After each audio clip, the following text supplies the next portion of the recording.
My name is Tiffany Gordon. At 36, I stood on that stage at UNC Charlotte, clutching the master's degree in law I'd bled for over 4 brutal years. Late nights hunched over case law, weekends sacrificed to textbooks while my friends lived their lives. This was supposed to be the moment, the payoff for every ounce of grit I'd poured into becoming the lawyer I'd always dreamed of being.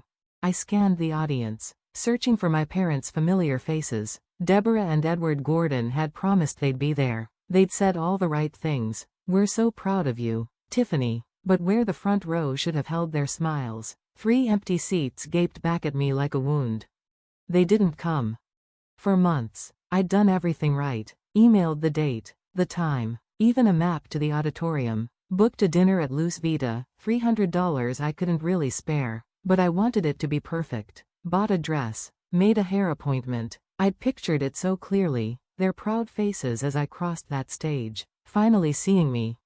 Instead, my mother's voice echoed in my head, warm but distracted, already elsewhere. "We're so proud." Busy with what? A party at my sister Shannon's house, some celebration for a contract she'd signed as a freelance event planner, a $10,000 wedding gig that somehow mattered more than my law degree. I walked across that stage with my head high, shaking hands, smiling for the camera, but inside, I was hollow. No one called my name. No familiar cheers broke through the polite applause. When I stepped down, my phone buzzed. A text from my mother, "We need to talk urgently." Below it, 30 missed calls from my father, all within the past hour. Something was wrong, terribly wrong. What I didn't know then was that everything was about to change, that the loneliness I felt on that stage was only the beginning, and that the sister who'd stolen my spotlight had set something in motion that would force me to finally choose myself. Have you ever been overlooked by your family on one of your most important days? I'd love to hear your story in the comments. And let me know where you're watching from. I've been in Charlotte for 10 years, but that was about to change.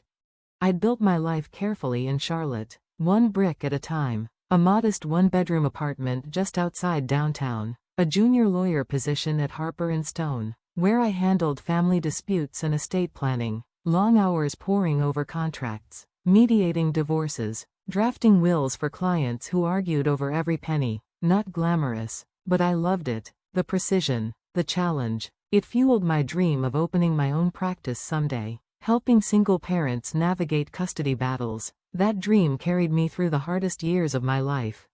My parents lived an hour away in the same split-level house where I grew up, retired now, my mother a former school secretary, my father a mechanic. They spent their days gardening and attending church socials, but their real occupation was doting on my older sister Shannon. At 40, Shannon was a freelance event planner, always hyping her latest gigs like she was planning royal weddings. Her big win? A $10,000 contract for a local couple's small wedding. Not exactly high society, but you'd think she'd landed the Met Gala from the way she carried on. My parents hung on her every word, treating her like a celebrity. Meanwhile, my years of grinding through law school barely earned a nod.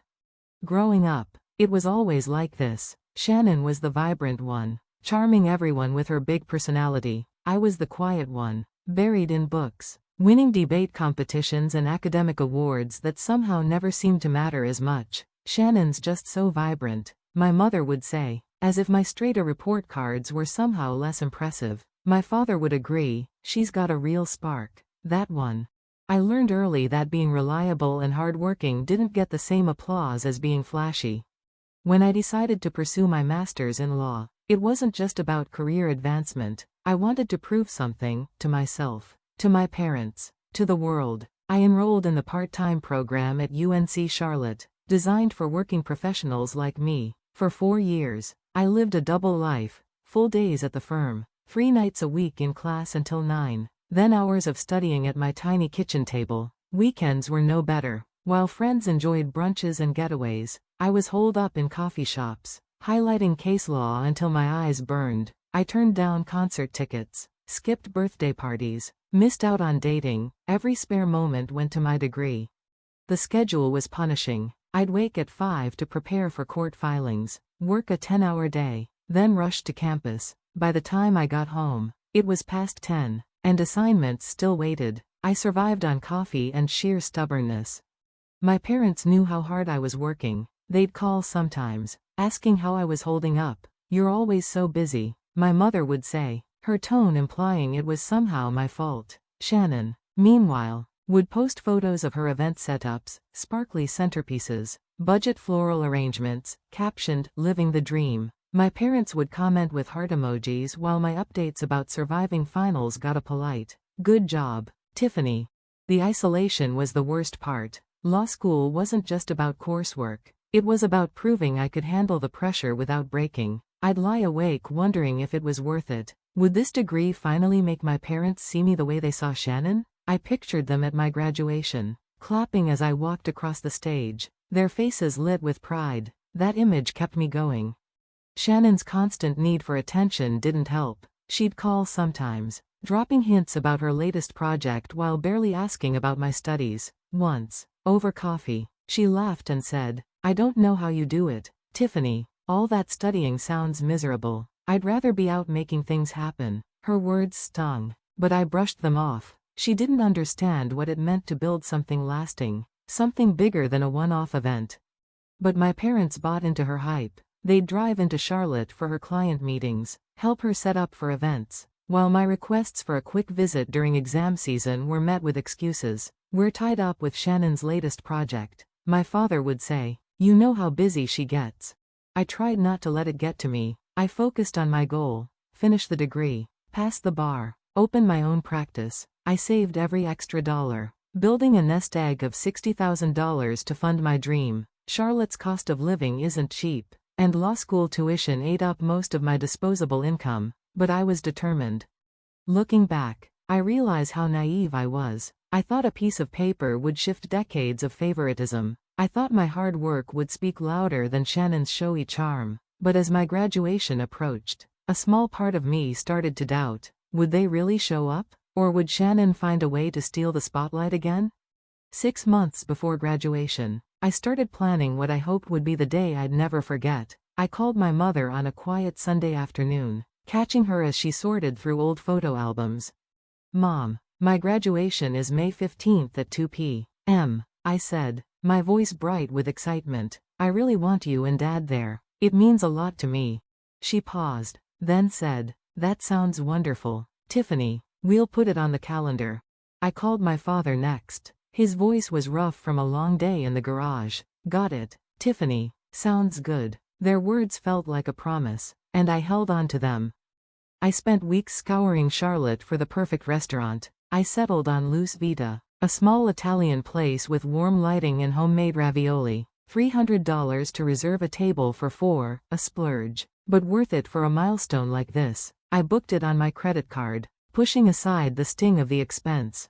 Then I bought a dress, emerald green sheath, $200, simple but elegant. I even made a hair appointment, a rare treat for someone who lived in practical sweaters and jeans. I sent my parents an email with every detail: date, time, auditorium location, even parking instructions. "I can't wait for you to see me graduate," I wrote, adding a hopeful smiley face. My mother replied, "So proud of you, Tiffany. Looking forward to it." My father's response was short: "Thanks for the info. See you then." I read those messages over and over. 3 weeks before the big day, that hope flickered. I was at my desk reviewing a custody agreement when my phone pinged with a text from Shannon. "Hey, I'm throwing a small party on May 15th to celebrate a new contract. Just landed a $10,000 wedding gig. You should come by after work." My stomach twisted. May 15th was my graduation day. I'd told Shannon the date months ago over coffee. Had she really forgotten? Or was something else going on? I called her immediately. "Shannon, your party's on my graduation day. I told you the date. Can you move it?" Her response came fast and careless. "Oh, Tiffany, I totally forgot. But it's not a big deal, right? It's just a ceremony. My party is for a huge career move, and I've got clients who can only make it that day. Just a ceremony. 4 years of late nights, skipped vacations, endless case law, reduced to nothing." I tried to reason with her. "Shannon, this is my master's degree. It's important to me. Can't you pick another day?" She sighed like I was being difficult. "Tiffany, relax. I already sent invites. Besides, Mom and Dad can probably do both. It'll work out." I ended the call. My throat tight. Do both? My ceremony was at 2. Her party at 4 across town. It didn't add up. I'd hoped my parents would prioritize me, but Shannon's breezy confidence made me doubt. Was she trying to pull their attention away like she always did? I didn't have proof, but the thought lingered, sharp and unsettling. That night, I lay awake staring at the ceiling. I'd spent months imagining my parents in the audience. Now I wasn't so sure. Shannon's party felt like a shadow creeping over my moment. I told myself they'd show up, that they wouldn't let me down, but a quiet doubt gnawed at me. The morning of my graduation dawned with a buzz of anticipation. I woke at dawn, too restless to sleep. I slipped into the emerald dress, its smooth fabric a reminder of what this milestone meant. Over it, my black graduation gown. I pinned my cap, checked my reflection, the tassel swaying gently. I took a steadying breath. Today would be everything I'd hoped, no matter what. I arrived at the campus auditorium just after 1. Blending into the crowd of graduates in identical black gowns, the air hummed with excitement, classmates posing with families, parents holding flowers, siblings waving balloons. I scanned the faces, searching for my parents, clinging to hope. Maybe they'd chosen me this time. But as I moved through the lineup, gripping my name card, I saw no sign of them. My stomach tightened, but I pushed the doubt down. I'd earned this degree, and I was going to walk that stage. The ceremony began at 2, graduates filing into pomp and circumstance. I took my place in the alphabetical lineup, eyes darting to the audience, packed seats, faces blurring under bright lights, none of them my parents. I kept looking, telling myself they could be late, stuck in traffic. But as the university president spoke about perseverance and new chapters, a cold realization settled in. They weren't here. They'd chosen Shannon's party over my graduation. When my name was called, Tiffany Gordon, Master of Laws with honors, I crossed the stage, my heels steady despite the ache in my chest. I shook the dean's hand, took my diploma case, moved my tassel from right to left. The applause was polite, the same for every graduate, but it felt empty. No one shouted my name. No familiar cheers broke through. I forced a smile for the photographer, but the loneliness was crushing. Back at my seat, I clapped automatically for others, my mind spinning. I'd given my parents every detail. I'd practically begged them. Why weren't they here? The doubt I'd felt after talking to Shannon weeks ago sharpened, cutting deeper. Had they ever meant to show up? After the ceremony, graduates spilled onto the lawn outside. Families reuniting in hugs and laughter. I stood on the sidelines, my diploma case heavy, watching parents embrace their kids. I pulled out my phone, hoping for a text. There was nothing. Out of habit, I opened Instagram. Then I froze. Shannon had posted a photo an hour ago, right during my ceremony. It showed my mother and father at her house, raising wine glasses in a toast. The caption read, "Celebrating my big contract win with my favorite people."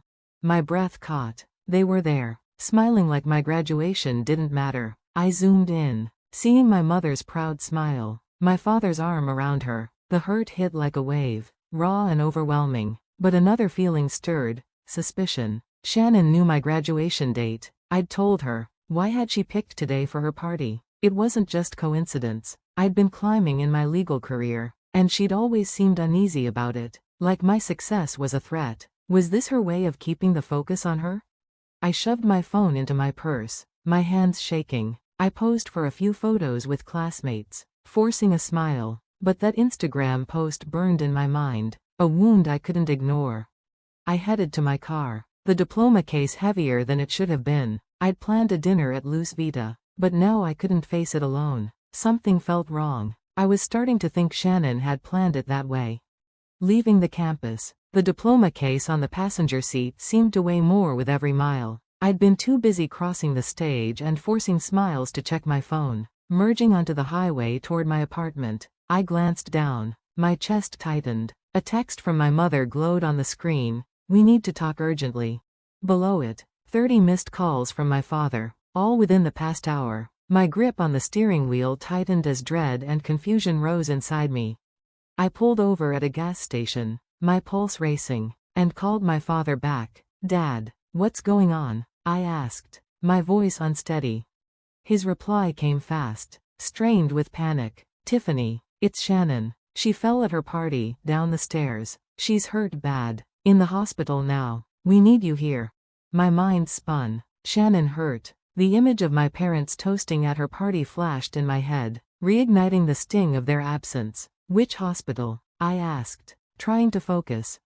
He gave me the address, Carolina's Medical Center. 10 minutes away. I hung up, torn between worry and the raw hurt still burning in my chest.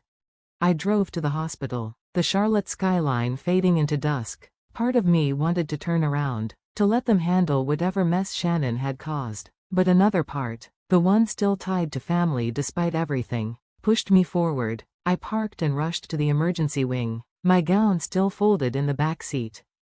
In the waiting area, I found my parents, their faces pale and tense. Mom, Dad, what happened? I asked, my voice sharper than I meant.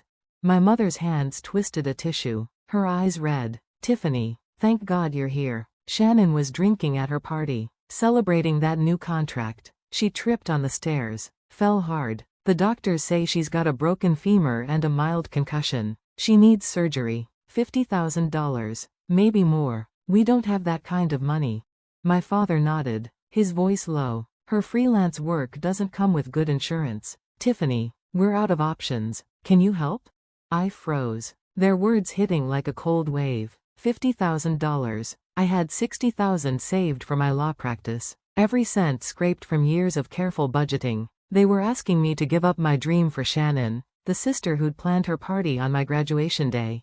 You're asking me to pay? I said, my voice shaking. After you didn't show up for my ceremony? You were at her party, smiling for photos, while I stood alone on that stage.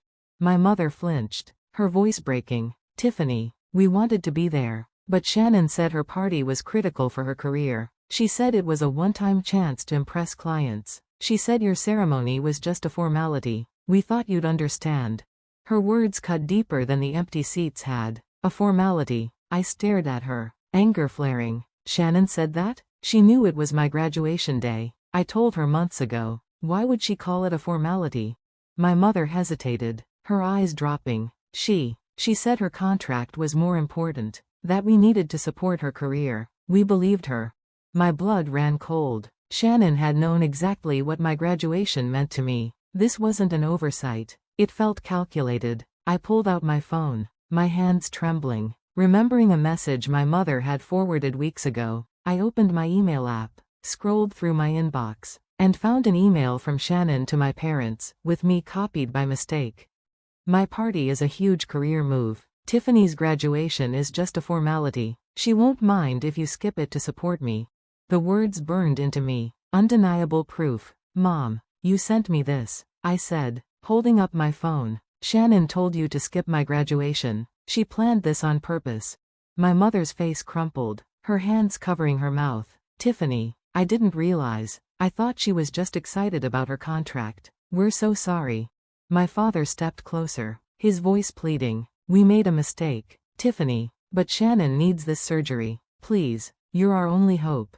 I stood there, hospital lights buzzing overhead, torn between the family I'd tried to please and the betrayal I couldn't unsee. Shannon's email wasn't a slip. It was a deliberate move to keep my parents' focus on her, to dim my light. And now they were asking me to sacrifice my savings, my future, for her. The air felt thick, their eyes heavy on me, waiting for an answer. But all I could hear was my own heartbeat pounding with years of being pushed aside.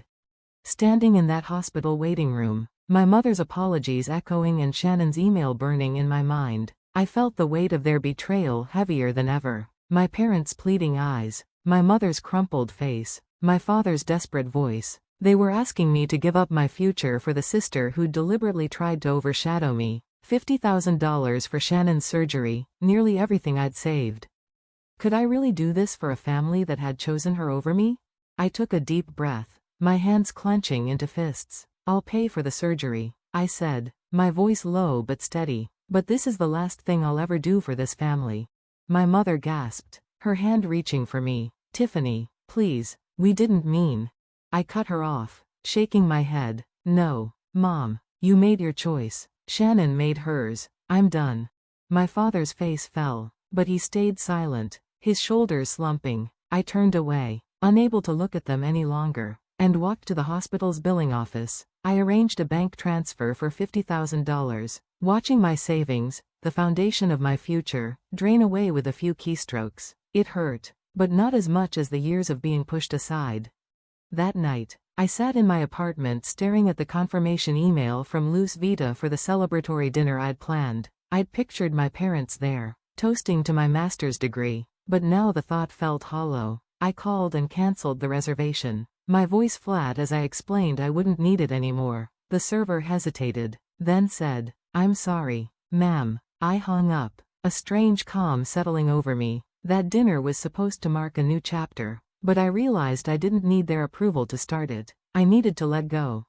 The next morning, I blocked my mother's number, my father's, and Shannon's. I removed them from my email contacts, unfollowed them on social media, deleted their messages. It wasn't just about anger, it was about protecting myself. For years, I'd chased their recognition, believing my achievements would finally make them see me. But Shannon's email, her deliberate attempt to dim my light, and my parents' willingness to go along with it showed me the truth. Their love came with conditions, and I was done trying to meet them. 2 weeks later, I packed up my apartment in Charlotte. I'd been researching cities for months, looking for a fresh start where I could build my law practice on my terms. Miami felt right, vibrant, growing, with a demand for lawyers specializing in family law. I signed a lease for a small office space downtown, using the last $10,000 of my savings for the deposit and basic equipment. It was a risk, but it was mine. I hired a moving company, loaded my belongings into a truck, and drove south, leaving Charlotte behind. The skyline faded in my rearview mirror, and with it, the weight of my family's expectations. In Miami, I threw myself into work. I took on clients, single mothers fighting for custody, families navigating messy estates, and built a reputation for being tough but fair. My office was small, with mismatched furniture and a coffee machine that barely worked, but it was mine. Every case I won, every client I helped, reminded me that my worth didn't come from my parents' approval or Shannon's shadow. It came from the years I'd spent proving myself to myself. My parents tried to reach out in those first few months. My mother left voicemails I never listened to. My father sent emails I marked as spam. I heard through a distant cousin that they were struggling, cut off not just from me, but from other relatives who'd heard about their favoritism. Family gatherings grew tense, with aunts and uncles whispering about how they'd chosen Shannon's small-time contract over my master's degree. Their social circle shrank, their pride in Shannon no longer enough to fill the void I'd left. Shannon faced her own fallout. A client at her party, a wedding planner who'd seen her stumble and fall down the stairs, spread the story in Charlotte's tight-knit event industry. Word got around that Shannon was unprofessional, drinking too much at her own event. She lost a $15,000 contract for a corporate gala, a blow to her already shaky freelance career. With her broken femur and concussion, she couldn't work for months, relying on savings that quickly dwindled. I didn't feel joy at her struggles, but I didn't feel guilt either. She'd made her choices, just as I'd made mine. Looking back, I see now that my graduation wasn't just about a degree. It was about learning who I am when the people I love most let me down. For years, I thought their approval defined me, that if I worked hard enough, they'd see my worth. But standing alone in Miami, building my practice, I realized the truth. My value doesn't depend on them. It's in the choices I make, the boundaries I set, the life I create. I paid for Shannon's surgery, not because I owed her, but because I wanted to close that chapter with no regrets. Cutting them off wasn't easy, but it was freedom. If you've ever had to stand up for yourself, to walk away from people who couldn't see your worth, I want to hear your story. How did you find the strength to choose yourself? Drop a comment below and tell me where you're watching from. Your voice matters, and so does your story. Subscribe for more real stories about finding your own path.